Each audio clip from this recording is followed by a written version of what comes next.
ఉప్పు దీపంతో సంపదకు కొదవుండదు. ఈ దీపం వెలిగించిన వారి ఇంట శ్రీ మహాలక్ష్మీదేవి నివాసం ఉంటుంది. ముందుగా ఓ ఇత్తడి ప్లేటును తీసుకోవాలి.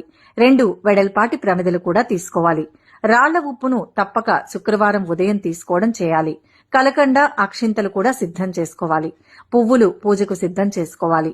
ఓ చిన్నపాటి బెల్లం ముక్క, అరటిపండ్లు 2, తాంబూలం కూడా సిద్ధం చేసుకోవాలి.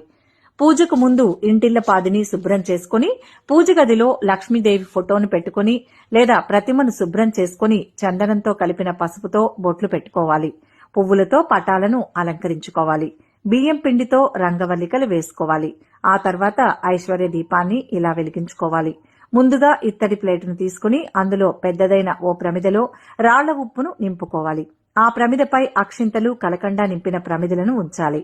దానిపై నేతితో కాని నువ్వుల నూనెతో గాని దీపం వెలిగించాలి.